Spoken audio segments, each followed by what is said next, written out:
Try again. Hello, everybody. This is Rick Manning, President of Americans for Limited Government. Thank you for joining us here on this latest edition of Daily Torch blog. As you know, if you've been paying attention, I'm pretty frustrated that we seem to have special counsels everywhere, and we have. It appears as though everybody in the world has classified documents, but the New York Post, Miranda Devine in the New York Post is doing an extraordinary job of basically putting some pieces together, connecting the dots. And Miranda has been on the case of the Hunter Biden laptop from almost day one, and has had access to a lot of the information in it, and has been able to, based on the classified documents and when they were, and some of the dates on them, has been able to say, hey, it appears as though there's some interesting stuff on the Hunter Biden laptop that directly relates to Hunter Biden, to the classified documents. She was on Tucker Carlson last night. She also wrote in the New York Post yesterday a story about that specifically says there's one classified document there's one document, one email that Hunter Biden wrote, which was different than all the other emails on this laptop that had been going on for had the laptop for 9 years. And it was different. This one email was different. Why? She says it reads like a security briefing, like a briefing by national security officials to the president or vice president. It's very detailed. It lays out a lot of scenarios. It has a 22-point 22 different talking points, not really talking points, 22 different points of interest and flash points. It is a document that is an email that is extremely well thought out and well written, and it is 100% different than everything else on the laptop. So the question becomes, it looks like a classified document. It looks like it came from a classified document. It says things like speculates that the Russians, this is in 2014, that the Russians would attempt to retaliate for the takedown of the Ukraine government, which was certainly many are saying happened because of the United States, which caused the government that had been elected to resign in 2014 and replaced by a more favorable government, more favorable to the West. And so the speculation by Miranda Devine is based upon that email. Here's one of the points on the email. I'll just make it. It says the Russians predict sanctions against Russia after they go and they retaliate by invading the Ukraine and taking the Donetsk and creating a land bridge to Crimea. Well, that's exactly what the Russians did 6 years later, 7 years later, rather, 8 years later. And so the Russians, that's exactly what they did. And America responded exactly as was predicted in this Hunter Biden email to his business partners. This was sent to people who's trying to get to sign up for as clients at the time. And it just happened to be people like Burisma and who hadn't signed him up yet. And a month later, Burisma only had $80,000 a month contract with Burisma after he proved his worth. So now that we know that there were classified documents at Joe Biden's home that spanned from 2013 to 2018, now that we know that's true, now that they found now 5 different sets of documents at different places at Joe Biden's residence in Wilmington and his and the Penn Biden Center, and those documents were in his libraries. They were in places where he worked, apart from the stuff that was in the garage. And Hunter Biden is writing incisive foreign policy speculation documents that don't look very much like something that he had written either before or since in terms of briefing anybody on information that was forthcoming. It's not that Hunter Biden couldn't have written that. He has an Ivy League education. He's a lawyer. But the fact is, 9 years of, according to Miranda Devine, 9 years looking at his laptop and reading the emails on his laptop, this one stands out because there's nothing else like it. So one of the things, if the new special counsel wants to actually do something, Robert Hur, would be to compare Hunter Biden laptop email in particular with the classified documents that were found. If there's a classified document that matches that email, folks, we have a major problem, because at least Joe Biden does, because we will then know that classified information had been used by Hunter Biden in order to enrich himself and his father, putting American interests at risk, because they're not classified just because, gee whiz, we want to classify them. They're classified because somebody thought it was a problem and didn't want that information to get out. And Hunter Biden, now this is a leap. So just understand, this is connecting dots, but this is just something that Robert Hur, the special counsel focusing on Hunter Biden, if he does not go and look, or on Joe Biden, if he does not go and look at the laptop, at the emails on the laptop, to find out if there's a correlation between the classified data and the Hunter Biden information that's what Hunter Biden was saying, then he's not doing his job. And given what Miranda Devine says about the nature of this email, this is devastating. This is devastating. This is, this is no big deal. Somebody misfiled. All that stuff's, maybe true. But the fact is, in Joe Biden's case, certainly was true in the Mike Pence case. But in Joe Biden's case, you know what it was? It really, really is beginning to appear that Joe Biden and his son might have used those documents in order to enrich themselves, in order to get contracts. Because remember, Hunter Biden was pretty much destitute. He was on drugs. He was having a hard time basically getting going. He was having a lot of legal problems. He was in the midst of getting divorced. He had a serious amount of problems. And suddenly he starts getting contracts with major Chinese communist Chinese affiliated hedge fund firms to do investing in America. He gets the Burisma contract. He gets contracts out of Kazakhstan. He's getting all these foreign contracts. Joe Biden's out of office by 2017. But this was 2014, 2015. He goes on foreign trips with his dad to meet foreign leaders.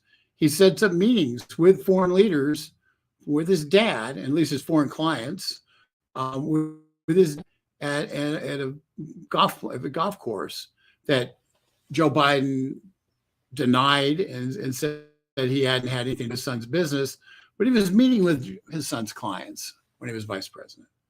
So let's just be clear. The reason the classified documents in Joe Biden's possession mattered, in his possession when he was vice president, and even going back to when he was senator, before he was vice president now. We now know he had documents from when he was a U.S. senator strewn around Wilmington, Delaware. The reason why it matters is not because he had the documents. Okay, it matters because it appears that not only were those documents insecure, it appears as though they might have been used, and the content have been shared with people who had no business in them. And if that's the case, Joe Biden's presidency is in danger. It's in jeopardy because that is something that cannot be allowed to occur. So that's what I want to, I mean, that's I think really telling you can read a lot of this. There's a in the New York Post. I'll click up the boom. So this is the article, and it's I'll give you the title here. And if you just read anything by Miranda Devine in the New York Post on this issue, you'll be much better informed. But headline: There's no hiding Biden's fright over classified documents scandal. It came out January 22, so that was 4 days ago. It's the fact of the matter is this is a big deal, and it's worth paying attention to because it isn't just, oh, we found documents. It ties those documents to something that Hunter Biden wrote. And folks, if there is a direct connection between those classified documents and an email that Hunter Biden wrote, I don't know how Joe Biden survives that, quite honestly. That's really, really just bad beyond the pale. One of the interesting, I'm going to show you is just to flip over to the idea that the press, because they always want to say, yeah, but Donald Trump. Yeah, but Donald Trump. I'm going to show you something here. How many of you remember the whole Ukraine impeachment, all because of a conversation between President Donald Trump and Ukrainian President Zelensky, and the uproar over that, and a lie about what was in the transcript of that, what the conversation had said. And President Trump said, well, I'm going to declassify the conversation. And 2 days later, it was declassified. And this is CNN Politics. They took the entirety of the phone conversation. They printed it on September 26, 2019. The conversation occurred on September 24. And Donald Trump said, I'm declassifying this. Well, let me show you something here. This is really fun. For anybody who wants to tell you that the President of the United States can't just declassify things with a wave of a wand, notice, read the transcript here. Unclassified. Declassified by order of the president. Okay? This didn't go through a whole tribunal at the Department of Justice. The president said that's declassified, and guess what? It was declassified. And you know what this proves? Everybody in the political world read this little conversation. It's actually a really interesting conversation. I'd encourage people to reread it because it does get back to a lot of the stuff that the Burisma stuff and which got him into trouble. But understand, this is proof that everybody in Washington, D.C. understands a simple fact that the order of the President of the United States to declassify something automatically declassifies it. Automatically. He doesn't have to get approval from anybody. He doesn't have to do anything but say, this is declassified, and boom, it's declassified. And the proof of the pudding is sitting right here in this Zelensky transcript. And I would predict there's going to be dozens of other examples where we look at declassified documents. It says declassified by order of the president. It doesn't say by order of the FBI director. It doesn't say by order of Merrick Garland or a special counsel or the CIA director or the various intelligence agencies directors. Nope, doesn't say them. President. The president is the only one, the only person in government who has the ability to declassify anything, because all those other people work under the auspices of the president.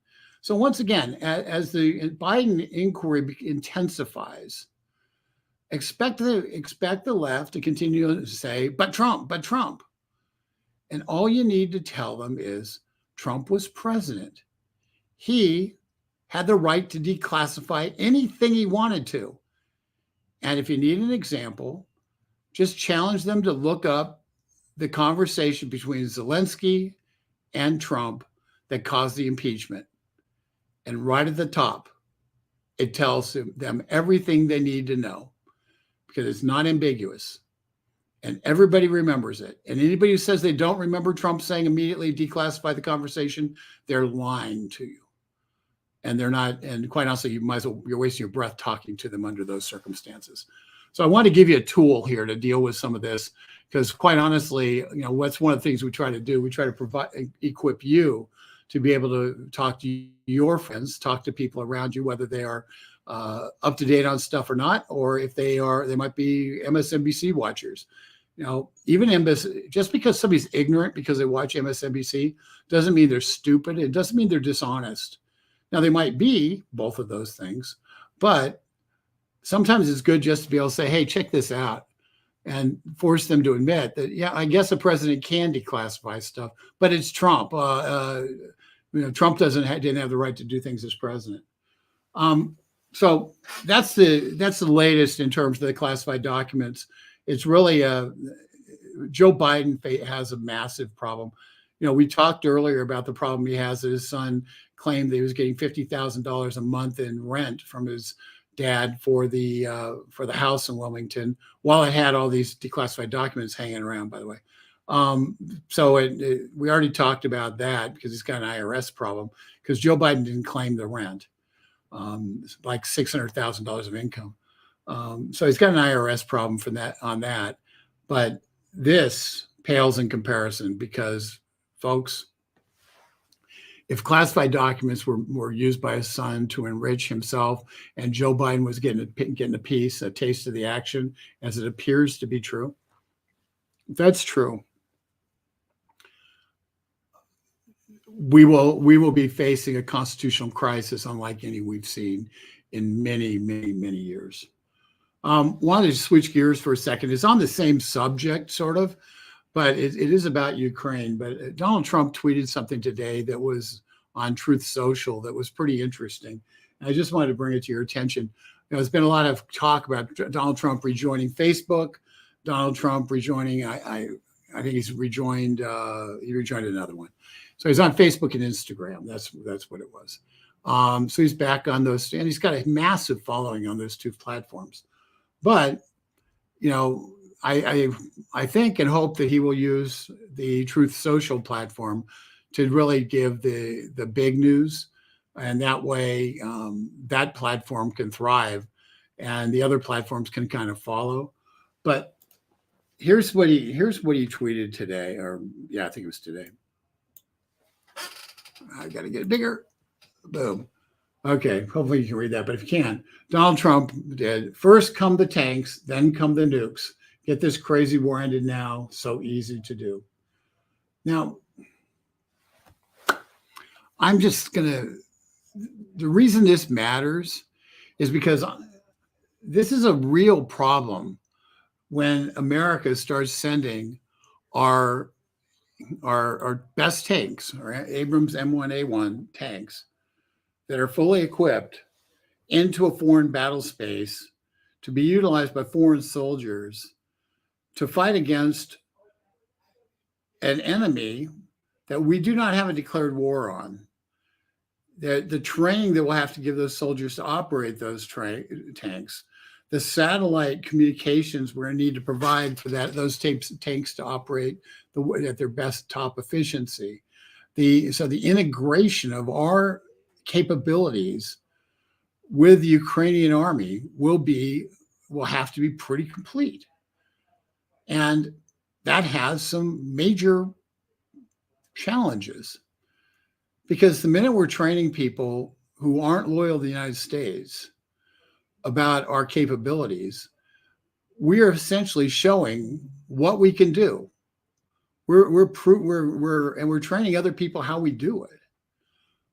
They'll know exactly what we can see, what the tanks can see, what they can't see. They'll know the weaknesses of the tanks. They'll know the strengths of the tanks. They'll know everything about those tanks because we'll be telling them what those things are. The Abrams tank is a 2020. It's at least 20 years old. I remember the fight over developing a new tank, and it was when I had a lot more hair. Let's put it that way. And bottom line is, from a national security purpose, There's no way in heck we should be providing our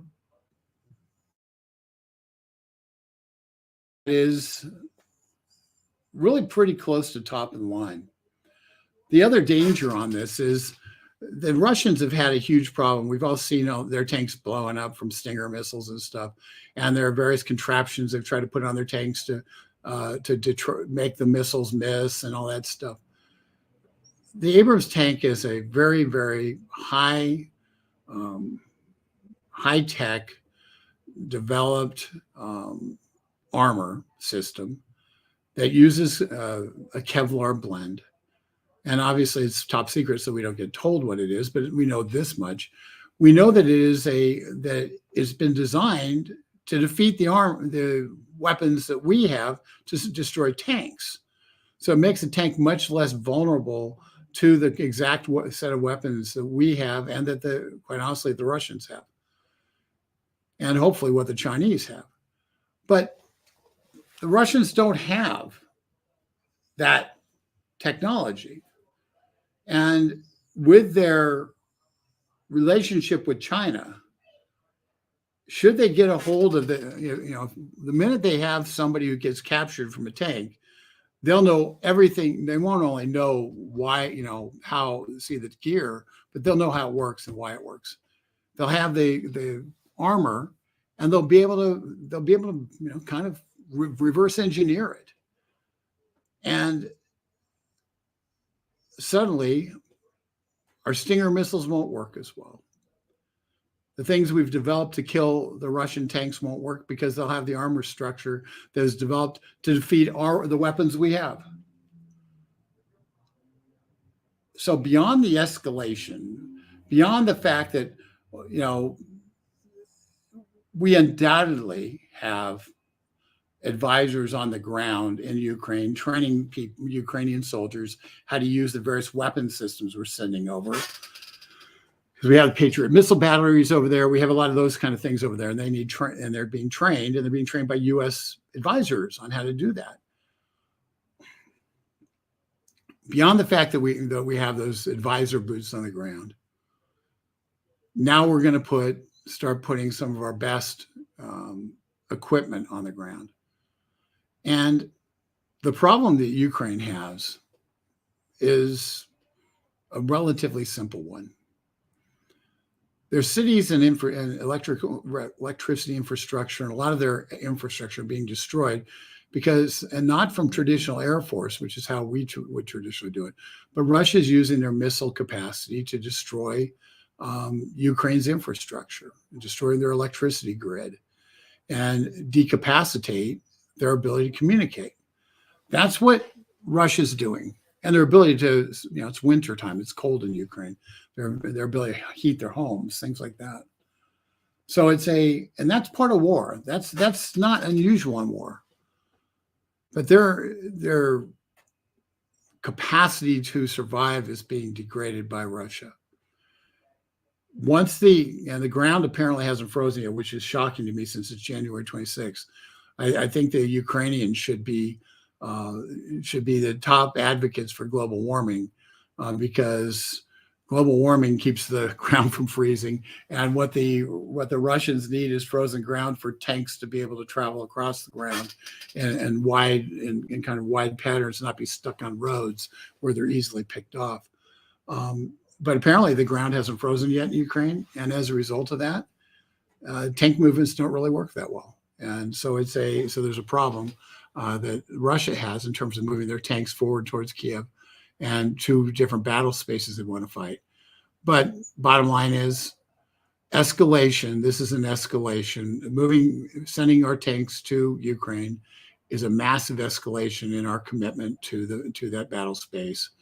And Donald Trump has pointed out, first come the tanks, then come the nukes. Get this crazy war ended now. So easy to do. And he's right. Escalation leads to escalation leads to escalation. At some point, Poland has given Ukraine, with Germany's permission, their Leopard paint tank system, which is pretty efficient, good tank system. And So Poland has officially entered the war. So what are you going to do if you're Russia? You're going to fight against the people who are your enemies. And the bottom line is, if you're sitting in Poland and you're supplying arms to Ukraine, you know, when Richard Nixon was facing a problem in Vietnam, and he had North Vietnamese soldiers going along the Ho Chi Minh Trail through Cambodia and Laos and dropping back down into South Vietnam, south of a lot of the defense networks. When that was occurring, Richard Nixon said, because you're using Cambodia and Laos, we're going to bomb Cambodia and Laos. And we engaged in a long-term bombing campaign on the Ho Chi Minh Trail to try to destroy the ability of the North Vietnamese army to move men and materiel along that trail. Was it successful? Not completely, but it caused a massive uproar. It was everybody on the left was talking about what an escalation this was. And Richard Nixon's answer was, those countries' sovereignty is being violated by North Vietnam with the goal of killing our troops. And we're going to defend our troops if it means bombing people in Cambodia and Laos. And he was right. I don't know, we had some special forces in those countries also, because I've got some friends who were there. But they can't talk about it. But they did, one of them did take pictures, and they're pretty cool. Anyway, bottom line is this is similar.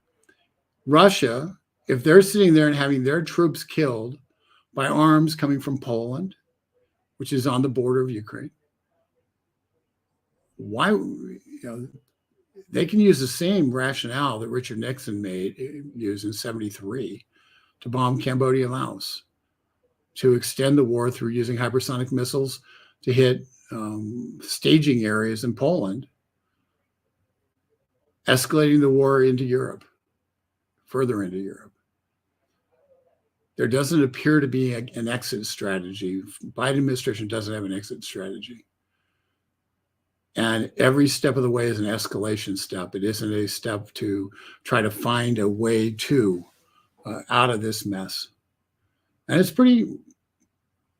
so understand, when Donald Trump says, notes the escalation, he's a guy who's been privy to intelligence briefings since he got elected, still is privy to intelligence briefings, and understands that escalation very rarely ends up creating a more peace. What escalation does, it creates an environment where others escalate. So I want to bring that to your attention as well. It all deals with Ukraine. And Lord knows, if you told me 10 years ago that I was going to have to be a Ukrainian expert in order to talk about politics in 10 years, I'd have called you a liar. But apparently Ukraine's been the locus point for the world since 2014. Who knew? Certainly not me. Let's look at a couple of comments. I'm going to do this one. It's really long, but I'll put it up. Irene Shushareba, I hope I pronounced that right. Why not just bring Ukraine and the rest of the world over to see what America has to offer? Biden left millions of dollars in military equipment over in Afghanistan. We pulled out. Not to mention our people are still over there hiding and trying to get out. Now he's giving Ukraine new tanks and education. Open borders, military equipment, knowledge, money. Just need the American workers to be slaves to keep working to pay for it. Yes, I said slaves. Yeah, understand, when we say, we're going to authorize another $100 billion for Ukraine. Thank you for writing that, Irene. When we say that we're going to spend another $100 billion to help Ukraine, that's $100 billion more than the Congress had already authorized. That's extra money. So when you had a $6.3 trillion budget deficit in 2022, about $100 billion of that was money that was sent to Ukraine, or equipment with money equivalents that were sent to Ukraine.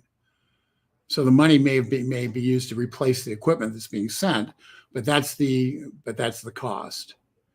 So from a financial perspective, this does have a very severe cost to the United States. And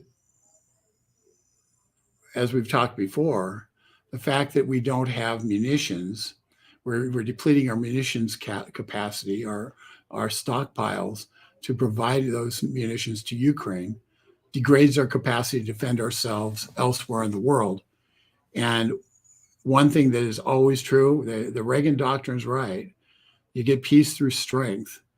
And if countries like China don't believe that we have the actual physical capacity to wage a war, because our capacity has been degraded because we went off and gave our weapons to Ukraine, our munitions to Ukraine.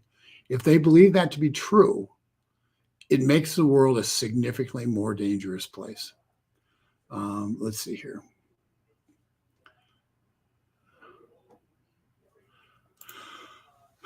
Chris Fleury, this is about Hunter Biden, I assume. Look into any of the positions he has held and the dollars he got with no knowledge or experience for starters. But really, all you got to do is look at where most of the companies are today. Chris, I don't know about anybody out there, but when I've never found anybody who said, gee, Rick, I'm going to pay you $83,000 a month to give me to give me advice. What's more, I'm also going to pay your business partner $80,000 a month.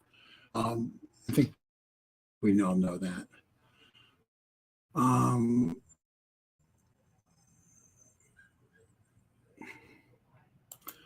There's a more political one.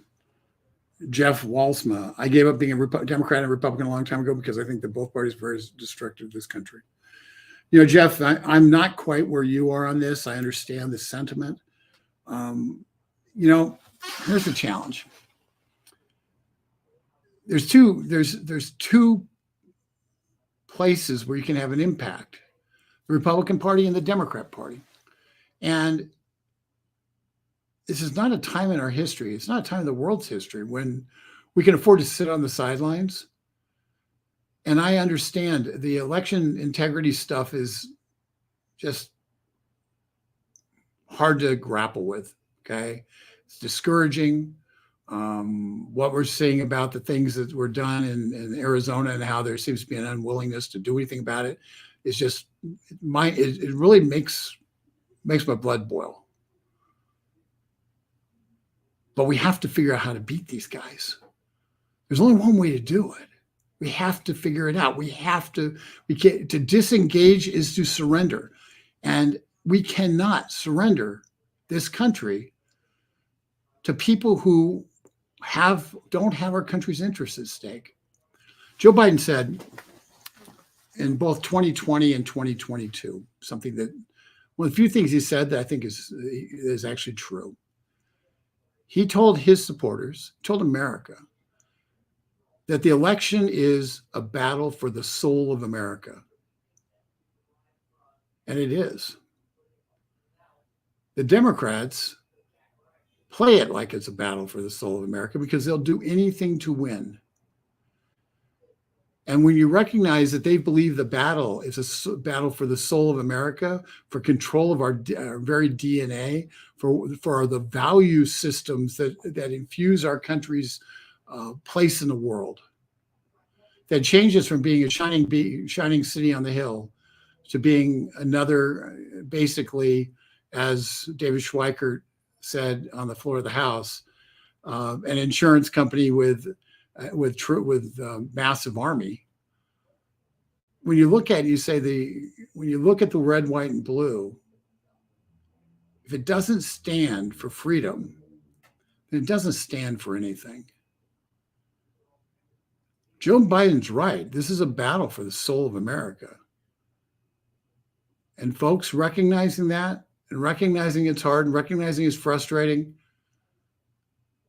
we cannot cede the field to people who seek the fundamental transformation of our country away from the greatest nation in the world that freed more people than any country in history, that people around the world look at and say, that's who I want to be.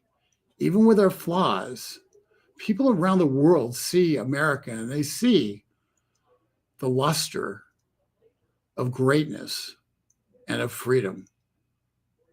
We cannot see this field.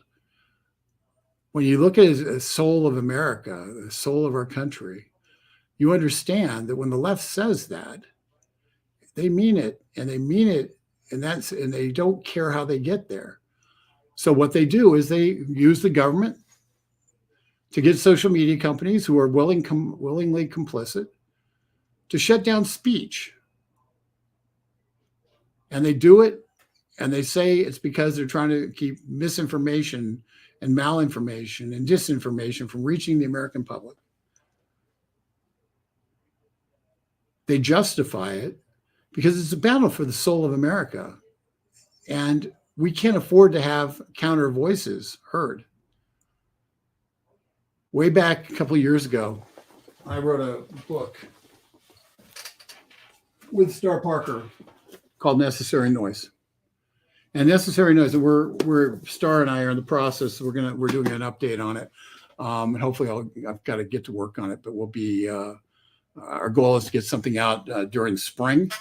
And it's largely around that theme to kind of explain. But the concept here in this book is Necessary Noise was this. Through social pressure, through people being told it's impolite to talk about religion and politics in polite company. And consequently, we ended up mumbling around about inconsequential things, about the weather, about sports scores, about stuff like that. And we never sat down, we didn't sit down with our kids and counter the indoctrination they were receiving through the schools. We didn't counter the lies that were being told that ended up creating the mess we're in as our country is adrift. And people and our children have been told the lie that America never was great. That America is a nation founded on slavery and has a permanent stain that cannot be removed, and that the idea that all men are created equal was a lie from the beginning, was nothing more than a PR text. It's not true. But we were told to sit down and shut up. Donald Trump changed that equation. He shocked people on both sides of the aisle by telling the truth about what was going on. He did so in crude ways. And that's why the subtitle of this book is How Donald Trump Inflames the Culture War and Why This is Good News for America. Because Donald Trump did inflame the culture war. He did it because he engaged, he talked about it. And he made it okay for you and me to talk about it without being censored. And so that happened in the first 2-3 years of the Trump administration. And after that, the FBI somewhat using COVID as an excuse, but the FBI and the other intelligence agencies working with the various social media platforms decided to censor alternative points of view because they could not afford to have a conversation about this. They hadn't won the battle yet. Donald Trump's victory had proven that they hadn't won the battle yet. And consequently, they had to shut up free speech. They had to shutter us. They had to put us in a state of fear. They had to say, I can't afford to tell the truth because I don't want to be censored. I don't want to be on a list. Well, folks, the fact that they've been exposed for who they are and what they're willing to do, and the fundamental transformation of America is not just rhetoric. It's a real thing. It's something that's being attempted, and we can all see it. And the fact they tried to make it so you can't get on a social media platform and talk to your friends about it without fear of having your social media platform shuttered is the next step in this. It shows how desperate they are to shut down speech that is counter to the speech they want people to be able to have. Speech that doesn't say what's approved by the federal government. Speech that says, hey, why don't we try to look for some treatments for COVID rather than pushing around a vaccine that doesn't have a very high efficacy rate. Speech that says, we really do have to have it's really wrong to have to men running in races against women, swimming in races against women, boxing against women, engaged in various combat sports like boxing, but also wrestling and others against women. That's politically incorrect. Not allowed to say that. Not allowed to say that men shouldn't be in women's bathrooms. 5 years ago, not being able to say men should not be in women's bathrooms. It's insane. But it is how they have directed people based on fear of being canceled. So universal truths become lies, and lies become truth, because a very narrow group of people control the means of control the means of communication and the shaming mechanisms to make it so people shut up and don't tell the truth. We're going to update this book because we need to be able to, we want to talk about this a little more and encourage people. There's a time for truth telling. It's a time for courage. So stay tuned. I'll let you know as we get there. I've got a lot of work I've got to do on it. So I'm going to spend a lot of late nights writing, but all in all, folks, we have a battle to win. And I talked to you about the Ukraine stuff. I think you get the Hunter Biden stuff. Joe Biden's in trouble, but it's up to us to share social media, to make sure people see things like this video if you want, to get the word out about different things that matter to you, and to be able to create a broader audience. I'm going to end on this. I had a video I did on Christopher Wray and his speech at the World Economic Forum. I did about a week ago. I guess it was a week ago. 82% of the people who saw that video were not connected to Americans for Limited Government online at all. It was because people like you shared it. People like you commented on it. People like you made it so the Facebook algorithm pushed it out to other people like you. And so you have tremendous power in this. That video had 150,000 people view it. Our normal videos are anywhere from 10 to 20,000. So it had 8 times the viewership, 8 to 12 times the viewership. And it's still growing. It's because you shared it. It's because you took the time to say, I want to have people do it. And it doesn't matter if you're sharing it on Facebook, on YouTube, on Twitter. It doesn't matter if you're sharing it on Rumble. It doesn't matter if you're sharing it on Truth Social. It's just sharing it. If you share it on multiple platforms, great. You've got different followers on different platforms. Ultimately,